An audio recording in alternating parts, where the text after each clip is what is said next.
Muy buenos días, estimado.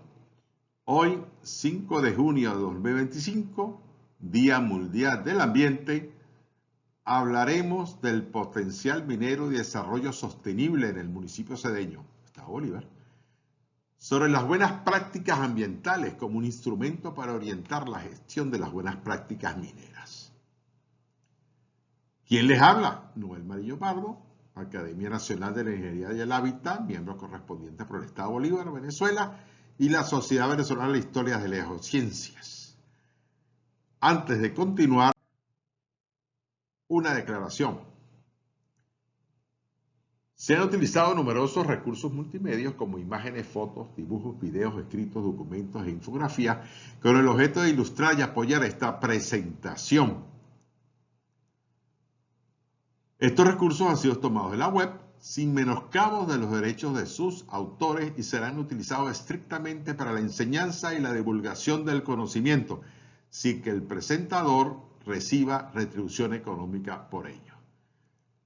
Firmamos y comenzamos. Introducción y objetivo. El municipio cedeño, al noroeste del Estado Bolívar, tiene una extensión territorial de 40.020 kilómetros cuadrados, que lo convierte por tamaño en el tercer municipio más grande de Venezuela. Es una región de vocación minera, sobre todo en las parroquias Los Pijiguaos, con una gran variedad de riqueza mineral, y Guaniamo, con su diamante, tanto provenientes de los depósitos primarios de kimberlitas como los de origen aluvional. El objetivo de esta presentación será informar sobre el potencial minero del municipio cedeño, con una síntesis de los principales minerales detectados, así como la necesaria aplicación de las buenas prácticas ambientales, que en todo proyecto minero será la brújula que guíe hacia una minería responsable y sostenible a través de las buenas prácticas mineras. Es decir, las buenas prácticas ambientales es el piso, es el basamento de las buenas prácticas mineras. Así, hacemos un recordatorio de dónde está el municipio cedeño, en el Estado Bolívar. Como ustedes pueden ver, en el extremo suroeste está la parroquia de Los Pijiguaos, como Richarito de capital, y hacia el sur en la parroquia Guaniamo, con el Milagro como su centro de poder político. Cedeño es un municipio de vocación minera, lo reafirmamos. Observen bien el escudo del municipio. En su parte inferior aparece un motopujador con gabarras cargadas de bauxita, es decir, se dirige hacia Puerto Ordaz, Matanza, navegando por el canal de navegación del río Orinoco y va cargado de bauxita a nuestra planta de alúmina en Matanzas. Recuerden, Los Pijiguaos es la cuna del sector aluminio venezolano. Hacia el centro tenemos pala y pico minero como herramientas esenciales para el trabajo del minero artesanal y en el tope un brillante que representa el potencial diamantífero en la zona de Guaniamo. Recuerda que el brillante es un diamante tallado. Así las cosas, hacemos un repaso. ¿Cuáles son las diferencias entre los recursos minerales y la reserva de minas? Esto para mí es muy importante ante cualquier comienzo o presentación de charla, porque aunque son sinónimos, no son iguales. Los recursos minerales es una concentración u ocurrencia de material de interés económico intrínseco en o sobre la corteza terrestre, en que haya probabilidades razonables de una eventual extracción económica. Se subdividen en sentido ascendente de confianza geológica, significa prospección, una palabra que vamos a escuchar mucho en esta presentación, en categorías como inferidos, indicados y medidos, siendo la menos confiable inferido y la más confiable medidos. Y reservas de mena es la parte económicamente exportable de un recurso mineral, ya sea indicado o medido. Incluye la dilución de material y tolerancias por pérdida. Es decir, es el volumen que es rentablemente extraído. ¿Ya vieron que son diferentes? Entonces, ¿de dónde viene la fuente? Del código JRC, que lo recomiendo para cualquier duda o ampliación de conocimiento, buscarlo en Google. Y comenzamos ahora a hablar de la parroquia Los Pijiguaos. Voy a utilizar este mapa de los colegas Mendy y Hurtado, que fueron hechos a solicitud de suscrito. Y ahí, en ese mapa, he tratado de editarlo, incluyendo los minerales presentes y que he dicho que son muy interesantes para evaluarlo en forma sucinta uno a uno. El depósito de hierro que está arriba pertenece a la formación Sinaruco, no lo toco porque son depósitos muy pequeños y no son rentables. Pertenecen a las cuarcitas del Sinaruco y está a una altitud de 600 metros sobre el nivel del mar. Dicho esto, comenzamos ¿con quién? Con la bauxita de Los Pijiguaos. No voy a tocar el tema de la Cerbatana Sur, que ya eso está en otro trabajo y falta mucha exploración. En cambio, esto es nuestra referencia, bauxita Los Pijiguaos. ¿Qué es la bauxita? En primer término, el suscrito la define, y esto es propio. He tratado de hacer una ligación en base a la experiencia de 25 años en la zona y otros autores, como una variedad de laterita. Interesante palabra, por favor, cualquier duda me la escriban, o el señor Google. Formado en climas tropicales con alto contenido de óxido de aluminio, por supuesto, es la mena de aluminio, acompañado con óxidos e hidróxido de hierro, óxidos de titanio, como minerales accesorios y minerales de arcilla, especialmente de tipo caulinita, e impurezas como cuarzo y óxidos e hidróxidos de manganeso ubicada en la parte superior de un regolito. Cuarzo. La bauxita Pijiguao tiene mucho cuarzo. Solamente muy pocas bauxitas en el mundo tienen cuarzo libre. Nosotros somos uno de ellos, pero haciendo ingeniería, como en este caso, una planta de desarenado es tranquilamente utilizable, pero hay que tener una planta de desarenado. Y lo más importante, es nuestra. Y la tenemos en Guayana. Se origina sobre cualquier roca madre, que los geólogos lo llamamos protolito. Pero el caso es que nos ocupa específicamente la bauxita de Los Pijiguaos, se formó a consecuencia de la meteorización, otra palabra, meteorización, alteración, del granito de Paraguasa tipo Rapakivi, que tiene ovoides. Ya lo vamos a ver en una lámina que estaremos conversando más adelante para que vean lo que es un ovoide. Y constituye la materia prima más importante para producir aluminio comercial. En nuestro caso, la cuna del sector aluminio. ¿Y dónde está la mina de bauxita de Los Pijiguaos? En el centro geográfico de Venezuela. La mina de bauxita está en pleno corazón, a 500 kilómetros al sur de Caracas y a 520 al oeste de Ciudad Guayana, formando un triángulo, casi isósceles. Aquí, en el pleno centro. Este mapa va sin escala. Y observen, el pueblo de Los Pijiguaos, campamento minero. De aquí, esta foto está tomada de esta punta arriba, que es el Cerro La Ucamaya, de una mole de granito de Paraguasa, que se eleva hasta 650 metros de altura, y de aquí, de este punto al final, 700 kilómetros y usted llega al estado Táchira, a las montañas del estado Táchira. Es decir, tenemos 700 kilómetros de puro llano venezolano. Y esta mina tiene algo muy especial, esta famosa correa de bajada, que mide 4.2 kilómetros, comienza a 680 metros de altura y a 6 metros por segundo baja la bauxita hasta 80 metros, es decir, tiene 600 metros de desnivel para depositarlo en los patios de homogeneización de pie de cerro. Aquí ven una pila de bauxita, los equipos de manejo mineral y la famosa correa que puede tener hasta una pendiente de 8%. Por supuesto, no podíamos dejar de colocar esta foto.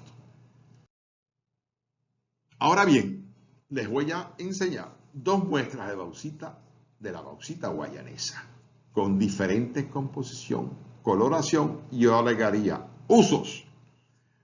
A la izquierda tenemos la bauxita, un Duricross o costra de la bauxita del Cerro El Chorro, de la colección del suscrito. Esta está ubicada al norte de Upata, en el municipio Piar. Y a la derecha, un Duricross también, mire la correlación, es totalmente diferente, de la bauxita Pijiguaos. Esta muestra se envió a petición del Museo de Historia y Ciencias Naturales de Nueva York. ¿Qué es el punto de interés?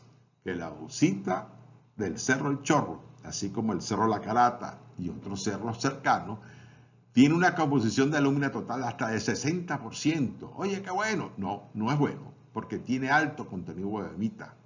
La bohemita es monohidratada y no puede ser procesada en la planta de alúmina. Este alto contenido de bohemita puede llegar hasta 50% o más. Por lo tanto, si es 60%, matemáticas simples, esto se reduce a 30 o menos. Y la bauxita Pijiguao tiene un 49% de alúmina total. Eso es bueno porque tiene alto contenido de bauxita, casi un 98% hasta 100%.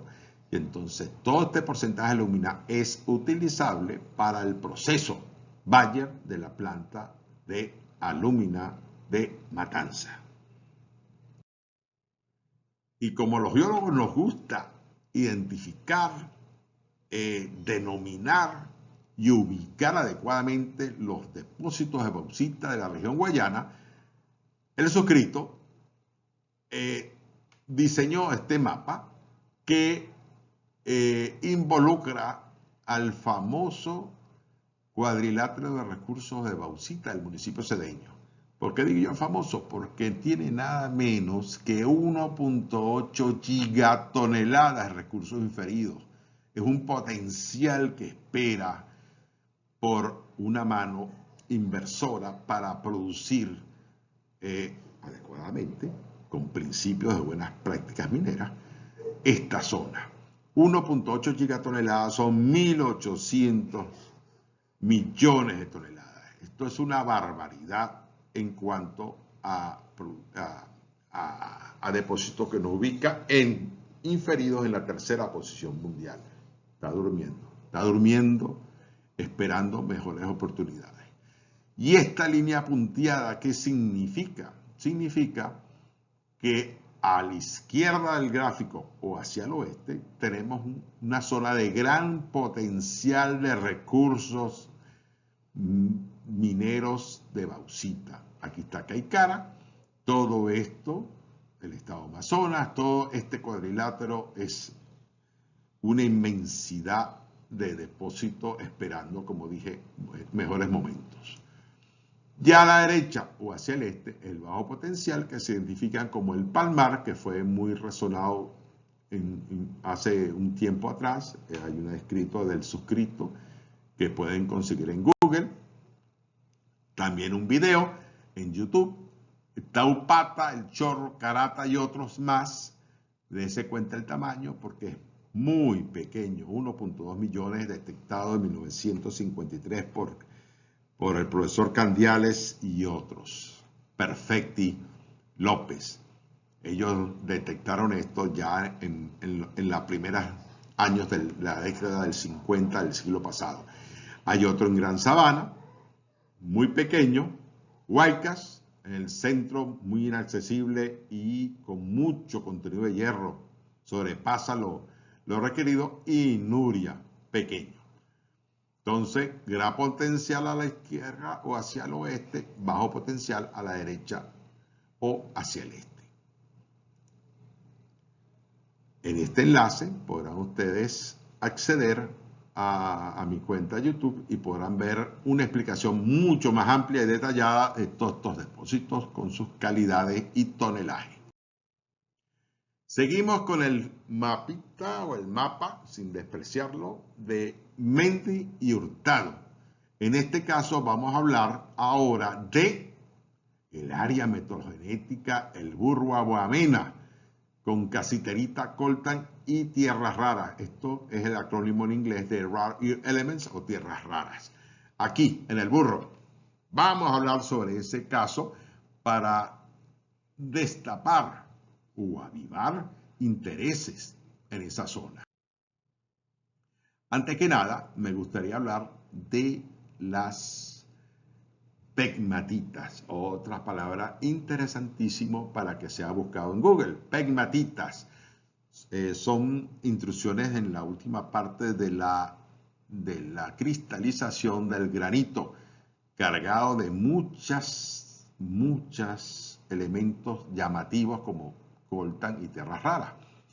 ¿Cómo se identifica? Muy fácil. Ustedes ven aquí, son una zona que aflora en forma de montes con bolos o bloques de granitoides.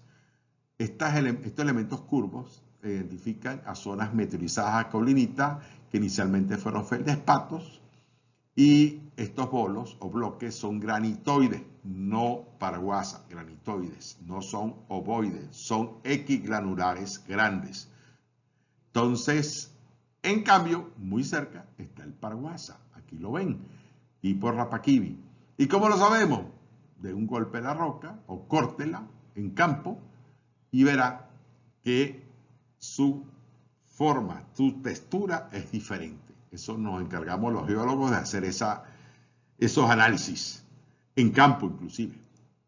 Y por supuesto, aquí tenemos un granito de paraguasa y los famosos ovoides que yo les menciono, los ovoides. Estos ovoides son típicos del granito de paraguasa y se ubican tanto en el Paraguasa como en el norte de Suecia. Ustedes miran, ¿y eso cómo es posible? Es posible porque eso tiene que ver con la tectónica de placas, pero esa es otra historia, otra presentación, otra referencia. Entonces, lo que nos interesa, granito de Paraguasa con sus ovoides, intrusionado por una pegmatita de no más de 22 centímetros, y esa pegmatita le detectamos un cristal que tiene estaño, casiterita, tantalita, columbita y óxido de hierro. Origen del coltan, no hay duda, pegmatitas en Paraguasa. Y por supuesto, en la zona de Boquerones Sur, muy cerca del Burro, hay muchas pegmatitas aflorando, pero extremadamente meteorizadas. Cuando digo extremo, miren los colores, totalmente, parece hierro oxidado. Sí, estas son las pegmatitas que se caracterizan porque tienen cascajos de cuarzo adentro. Y cuando esto se destruye, estos cascajos invaden la sabana produciendo un suelo muy ácido donde nada más crecen estas gramíneas, este montecito pequeño que no da más. Y la piqueta sirve de modelo, de tamaño, y aquí un cristal de coltan que fue evaluado y efectivamente tenía tantalita columbita. Para más detalle, los tesistas, que fueron los que hicieron este trabajo, una altura de unos 75 metros, los remanentes pegmatitas fuertemente meteorizados con intrusiones de coltan y cuarzo, lo que habíamos visto en detalle en la lámina anterior, y los cascajos de cuarzo que forman amontonamiento por la llanura, el aluvional por desintegración de las pegmatitas que lo albergaban. Y ahora otro elemento que llama mucho la atención, que son las tierras raras. También en YouTube hay un una amplia explicación de lo que se está hablando sobre las tierras raras, pero aquí le vamos a dar una síntesis. Son un grupo de 17 elementos químicos, 14 del grupo de los lantánidos, más lutecio, escandio e itrio, porque tienen propiedades físico-químicas similares. Los lantánidos están en el periodo 6 de la tabla periódica. Aunque no son tierras ni extremadamente raras, en abundancia sí lo son en su separación, que le dan una complejidad que justifican esa denominación. Son cruciales por sus propiedades magnéticas, luminiscentes, catalíticas, especiales en las tecnologías modernas como imanes permanentes muy potentes, pantallas de celular, pantallas de teléfono, láseres catalizadores industriales, los carros híbridos, por supuesto que lo tienen. Y la famosa controversia que se tiene en estos primeros meses del año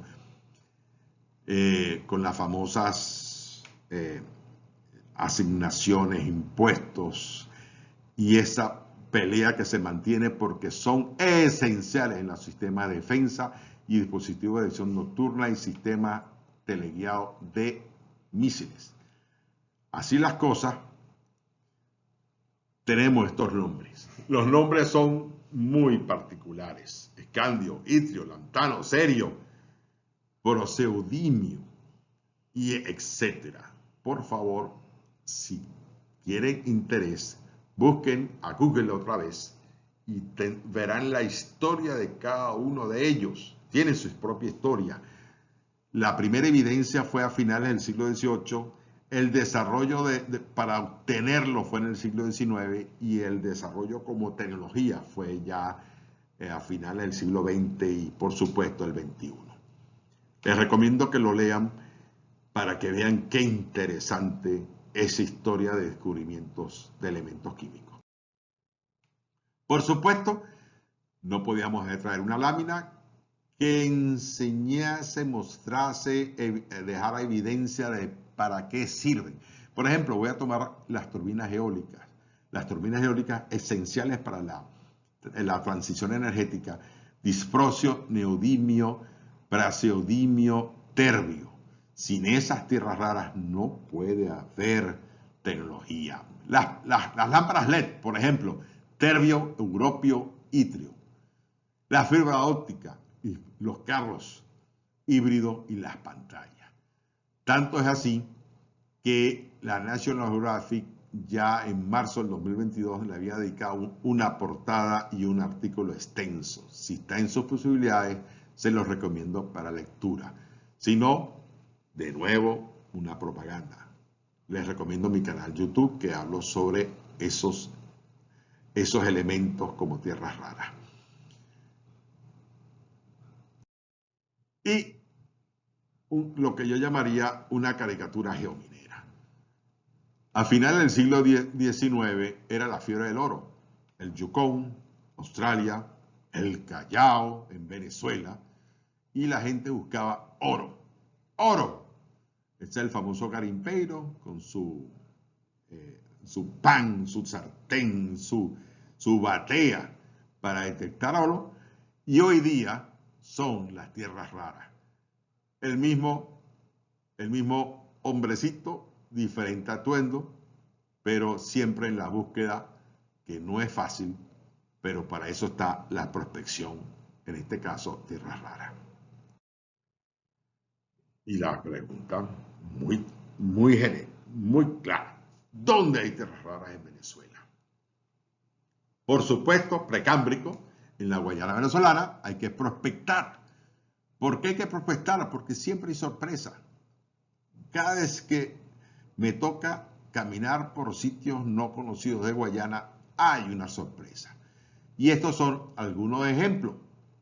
Se tiene el caso de Cerro Impacto, en el municipio cedeño. No está en el gráfico del mapa que puse anterior porque está mucho más al sureste del municipio. Es el más conocido, está en plena selva, virgen y de difícil acceso, con evidencias puntuales de lantano, cerio e itrio. Falta muchas prospecciones en Cerro Impacto, pero yo recomiendo, insisto, en no tocarlo en las condiciones actuales. No hay camino, navegación es complicada. Hay ciertos artículos del profesor de la Simón Bolívar, se me olvida, Eduardo Griff, que narra cómo trató de llegar, cómo le costó y creo que no lo pudo hacer, pero dejó el documento. Otro sitio donde trabajamos, flanco suroeste del Cerro Boquerones, en las cercanías del Burro, Parroquia de los Pijiguaos, también en el municipio cedeño se detectaron lantano, cerio, lutecio e itrio. Adicionalmente, los profesores Franco Urbani y Joris, Franklin Joris, detectaron fluorencita, un fosfato de cerio, en la mina de Parupa, a 15 kilómetros al sur de San Salvador de Paúl, y dejaron evidencia en un escrito que está también en la red. Antes que pregunten, ¿dónde está el Cerro Impacto? Cerro Impacto está casi también en el corazón de Venezuela, en el sureste del municipio cedeño, y se le llamó Impacto porque parecía que algo hubiese golpeado a esa zona, pero no. Eso es una intrusión de una carbonatita, tiene unas condiciones especiales, pero como manifesté e insisto, falta mucha prospección al respecto. Y en Cedeño, ya Tecmín, a través del mapa La Guayana de hoy y del mañana, 1990, CBG, y me dispensa que está medio torcido el mapa, pero fue una colaboración de un mapa que no está no está accesible. Le tomaron una imagen y Jack Tecmín manifestaba en ese momento que había tierras raras muy cercanas al Burro, observen, que está al norte de Puerto Ayacucho y al suroeste de Pijiguao, esta zona de los Pijiguaos. Entonces ya Tecmín, hace 35 años, manifestaba que esta zona había que prospectarla. Volviendo a nuestro mapita, y digo mapita por cariño, tenemos entonces ahora la zona de Caulín. La zona de Caulín es muy llamativa. ¿Por qué? Porque hay una buena dimensión. Está Río Paraguasa, el poblado de Tierra Blanca, un poblado Jotova, Fiaroa. Está Rincón Escondido, otro poblado Fiaroa, Jotova. Hay unos cuerpos granito y área tentativa de la ocurrencia del depósito de Caulín. Hace falta de nuevo prospección. Y este es el ejemplo.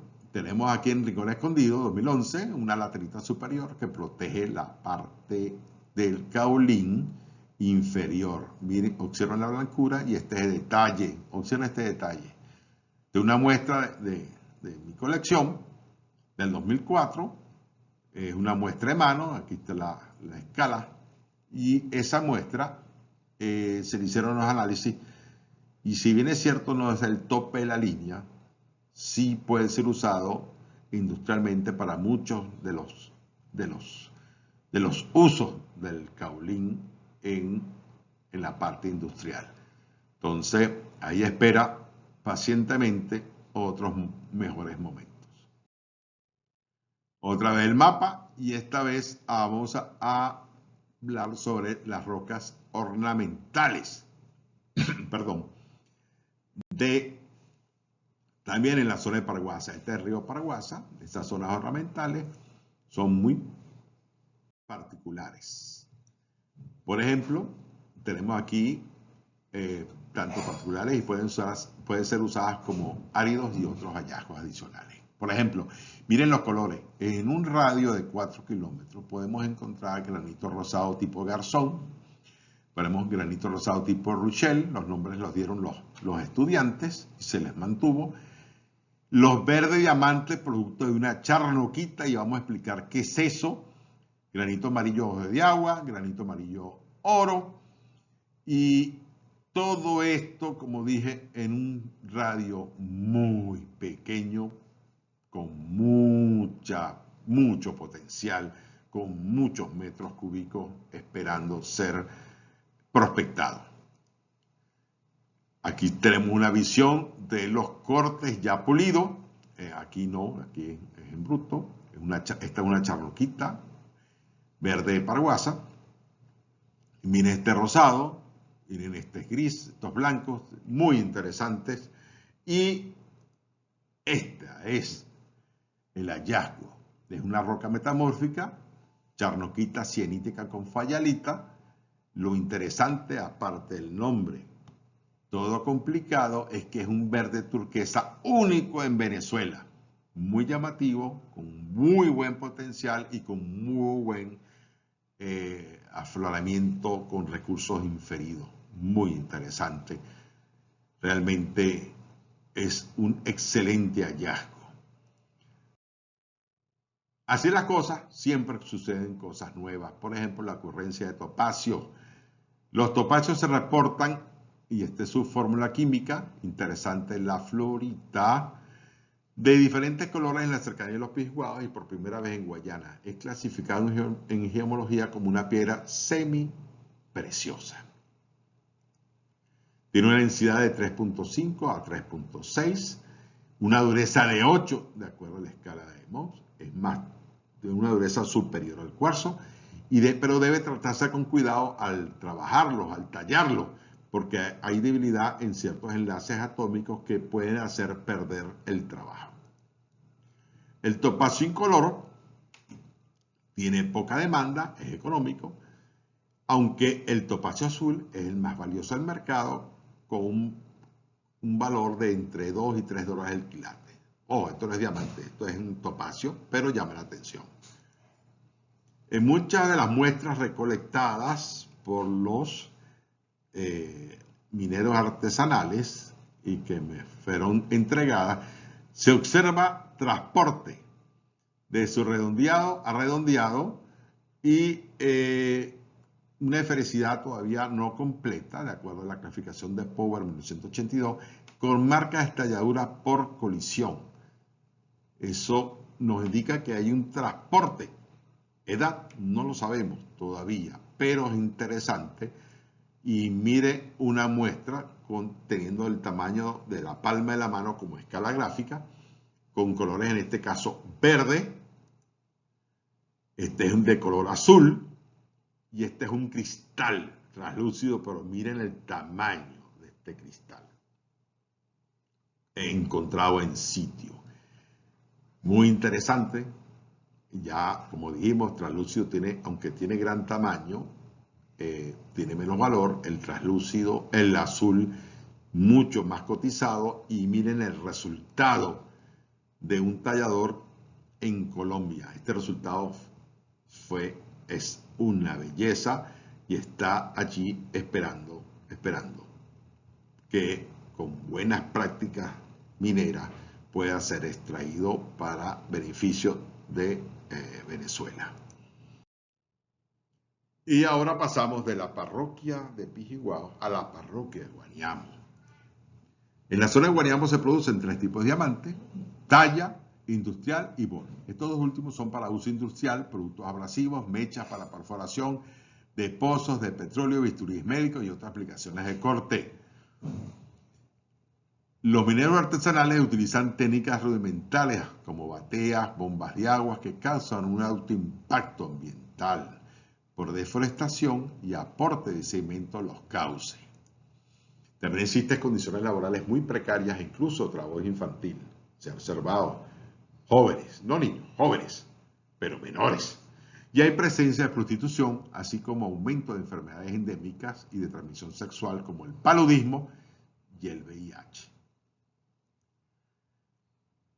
Lamentablemente no hay reportes de producción de diamantes desde el 2011. Esto lo ha publicado la Dirección General de Fiscalización y Control Minero del extinto MIBAN y está en las redes. Como evidencia, observen el daño, el impacto medioambiental que produce una bomba de agua.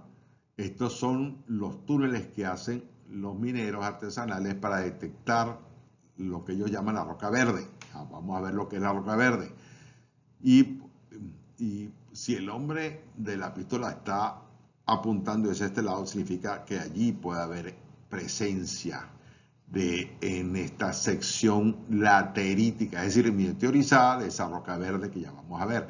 Es otra muestra, la bomba, miren el tamaño de la persona y la devastación que produce la explotación rudimentaria sin control ambiental.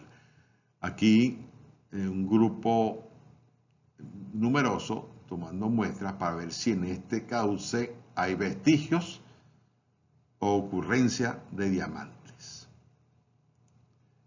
Y esta es la roca verde que se llama kimberlita. Esto viene de un núcleo, parte de mi colección, y no hay duda que esto es una kimberlita. ¿Y qué es la kimberlita?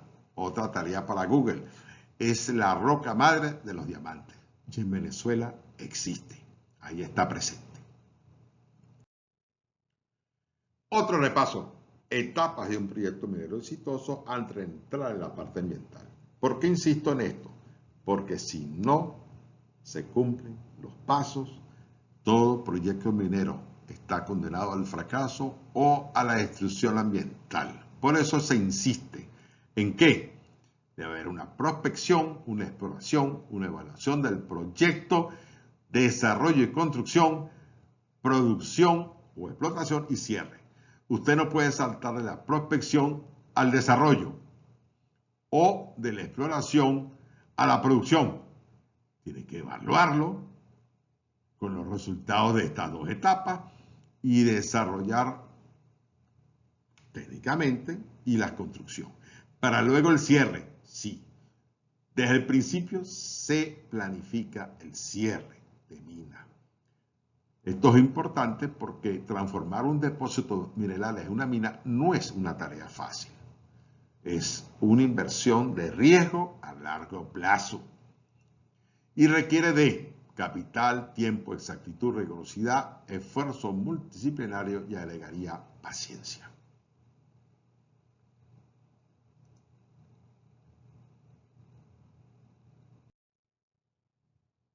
Y ahora sí, estamos en las buenas prácticas ambientales. Las prácticas ambientales no están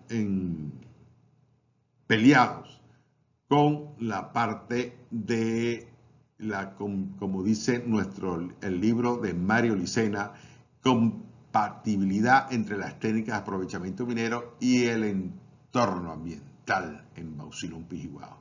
Sí, miren, en pleno vía de acarreo, sembrando en su momento la parte de vetiver, que ya vamos a hablar lo que significa eso. Y bueno, aquí estamos, concordantemente con la extracción, la siembra de vetiver para proteger. Este libro habla mucho y nos da una idea de lo que es el aprovechamiento minero sin ser contrario a la protección ambiental. Minería responsable. Las acciones claves para unas buenas prácticas mineras, las buenas prácticas ambientales en un proyecto minero. Desarrollar y monitorear formas de minimizar el impacto de la minería en el medio ambiente. Estos son una serie de tips que son muy importantes porque nos van a dar el basamento para después caer en las buenas prácticas mineras.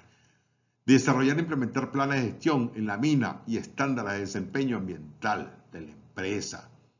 Hay que tener departamentos dedicados a ello.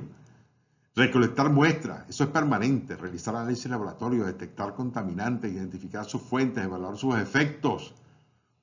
Diseñar y operar procesos para tratar desechos mineros, por ejemplo, los aceites, para su disposición y reciclaje.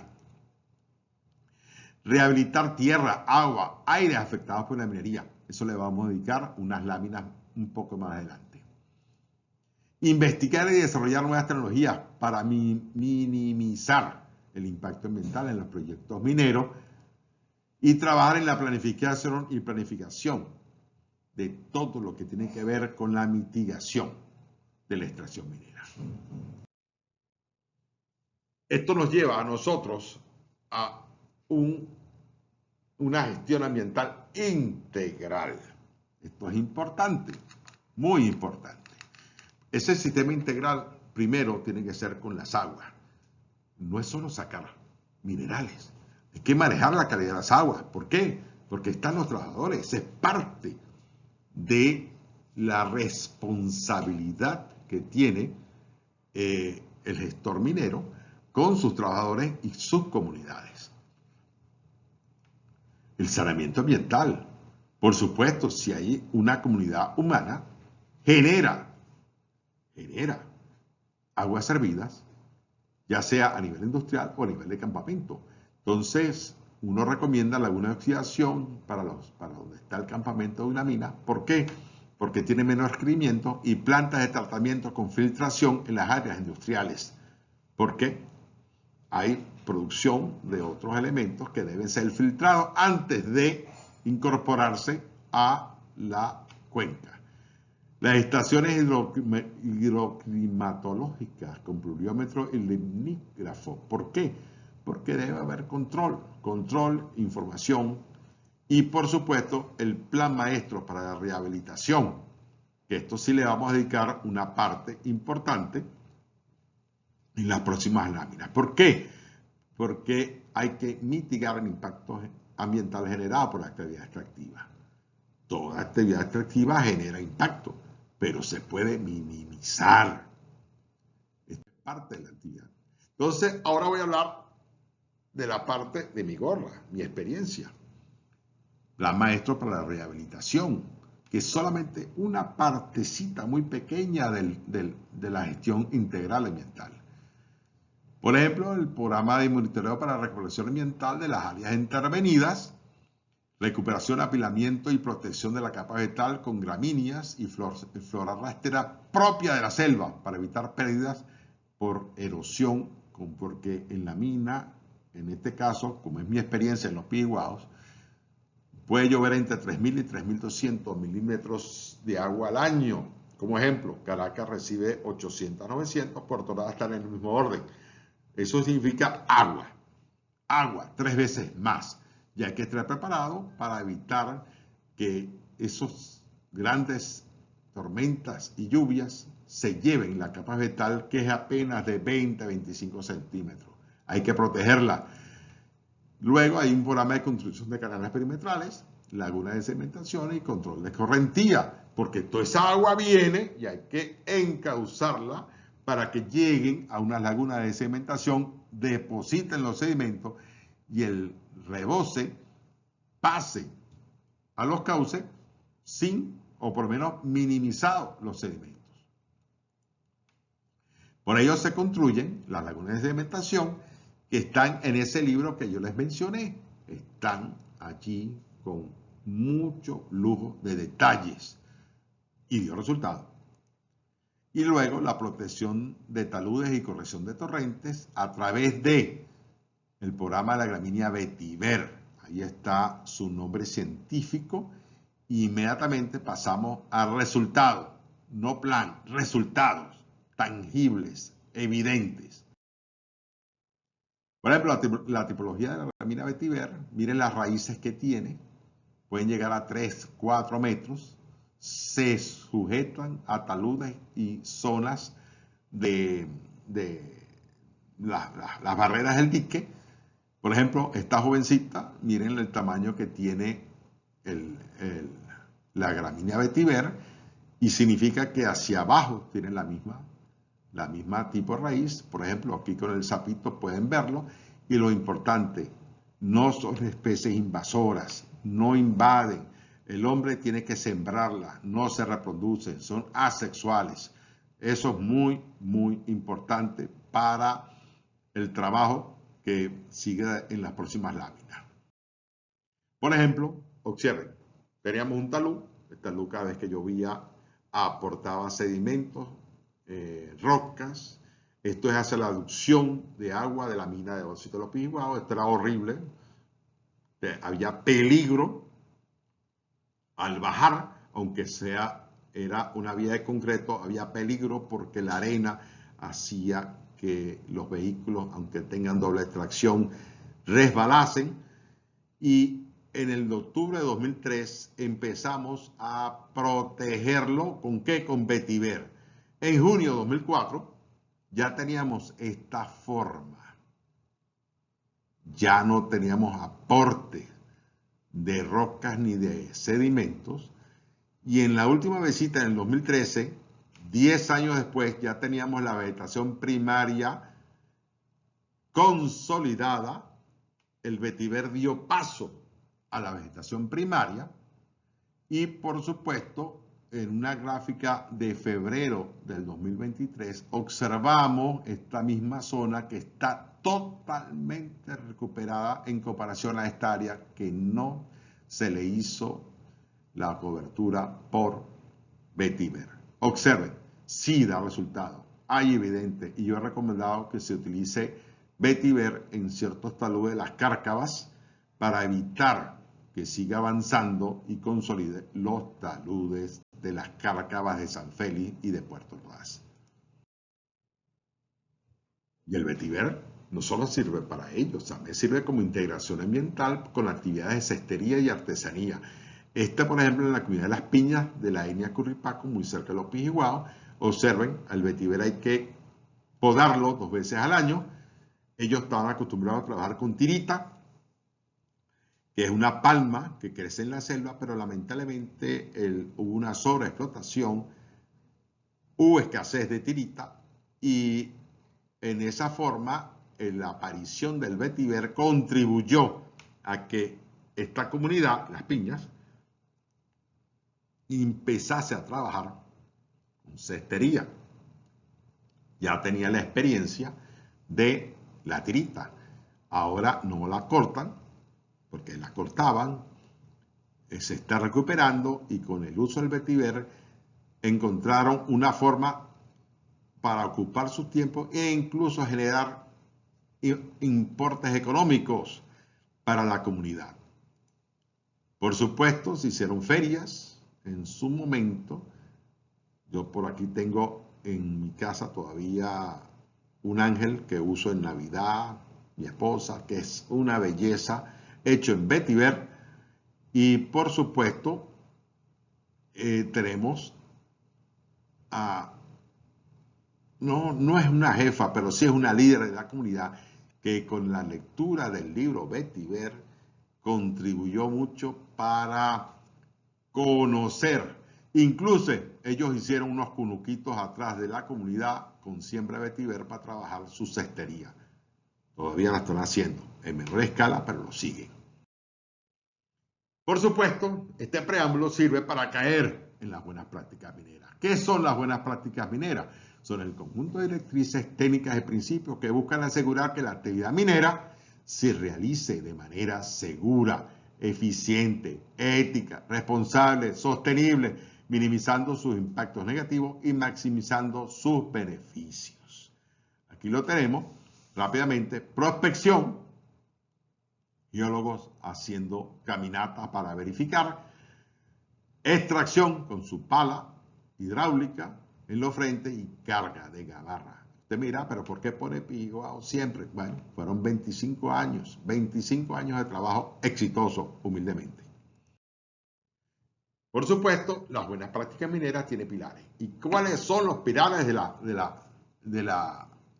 buenas prácticas mineras? Por supuesto, la minería responsable como centro y se soporta con ética, salud y seguridad, importante en su comunidad, con sus trabajadores, comunidad, el aporte de la seguridad, aguas no contaminadas, sin desechos, minimización de desechos, contaminación del aire al mínimo y medio ambiente, rehabilitando, contribuyendo a que lo que se dañe se resarce. ¿Cómo? En la mina se extrae los 7.6 metros promedios de bauxita y se incorpora, en el caso de la bauxita, se incorpora una capa vegetal y vuelve a crecer la vegetación primaria, apoyado en este caso con vetiver. Eso puede ser, tenemos un trabajo también en varias zonas mineras de Guayana, Gran Sabana, que más adelante les voy a les voy a dejar el enlace para que, si están interesados, puedan leer, puedan ver.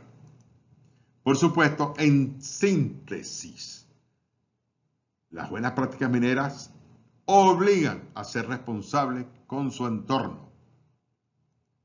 Contribuyen al desarrollo sostenible, incluyendo la salud y el bienestar de las comunidades internas, que son los trabajadores, y externas, que son los que rodean esa mina. Comportamiento transparente y ético. ¿Qué significa? Bueno, significa mucho en estos tiempos. Cumplir con la legislación vigente nacional e internacional. He conocido casos de que han sido juzgados funcionarios de otros países que estaban haciendo su función como extraterritorial y lamentablemente cometieron imprudencias. Por ejemplo, cuando se rompió la famosa presa en Brasil, ya por todos los rojos, en un momento dado incluso hubo fallecidos. Bueno, esos funcionarios le aplicaron la ley tanto de Brasil como de sus países de origen. Y al final de cuentas, ¿qué es desarrollo sostenible? ¿Qué es lo que queremos buscar con las buenas prácticas mineras? Sencillo, es un concepto claro. Satisfacer las necesidades de las comunidades sin comprometer las posibilidades de las futuras generaciones. Es lo que digo yo siempre. Piensen en sus hijos, piensen en sus nietos. ¿Qué cosa más querida es un nieto? Bueno, piensen en sus nietos. Si usted no contempla buenas prácticas mineras hoy día, el futuro de sus nietos se verá comprometido. Esa es una esencia. Y a manera de cierre, quiero conversar sobre la importancia y beneficio de las buenas prácticas mineras. Fundamental, las buenas prácticas mineras, ya lo hemos repetido, para lograr una minería sostenible, responsable y ética. Muchas empresas mineras en el mundo hablan sobre las buenas prácticas mineras. Aquí, en este caso, creo que este es de Perú, hablan sobre las buenas prácticas y todos, no es ley, pero es norma ética interna. ¿Por qué? Reduce los riesgos. Si usted está comprometido con la salud de sus trabajadores, entonces está aportando una reducción de riesgo. Si tiene normas claras de comportamiento en la extracción para mitigar los efectos, por ejemplo, un talud muy empinado que puede derrumbarse, usted aplica primero unas buenas prácticas de corte y eso reduce riesgo, incluso fallecimientos, como hemos visto en los periódicos. Mejora la imagen y reputación de quienes, de los que están presentes, de la imagen de la empresa. Las comunidades lo aceptan, que es importante, porque sabe que pueden contar con ellos. Cumplimiento legal, ya lo hemos dicho, importante. Las leyes ambientales de Venezuela son muy claras y es necesario cumplirlas. Por ejemplo, lo traigo a colación, el decreto 269 de 1969. Ese decreto es claro. La minería en Guayana está prohibida. Dije 69, es 89. La minería en Amazonas está prohibida por decreto, el 269. Entonces, está en Gaceta. Hay que cumplirlo. Prohibida terminantemente. Pero parece que no es el caso. Eficiencia en costo. Sí, mi personal no me falta. Está motivado a trabajar. Tengo eficiencia en los costos, por supuesto. Tengo acceso a los mercados porque la gente, mis clientes externos, están confiados que como organización uno está con buena imagen y eso accede a los clientes porque saben que está comprometidos con el ambiente, las buenas prácticas de ambiente, las buenas prácticas mineras. Y eso sostiene a largo plazo el proyecto. Recuerden la cantidad de bauxita que yo mencioné que existe en el municipio cedeño. Eso da para los nietos, inclusive bisnietos. Así las cosas, y a manera de sugerencia, para los colegas de geociencias interesados, amigos ambientalistas, todos los que están escuchando esto, hay una serie de videos que yo recomiendo. Por ejemplo, el manejo secuencial de las etapas de un proyecto minero responsable y las buenas prácticas mineras. Aquí está el enlace de YouTube. Se ve Bauxite en los Pisguaos, sus orígenes y su exitoso desarrollo minero, 1979-94, su enlace. Restauración de áreas mineras en la Guayana venezolana, se los recomiendo.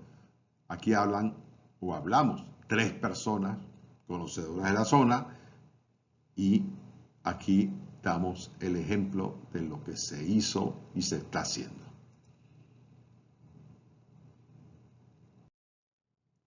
Por supuesto, no podía yo dejar de montar esta fotografía.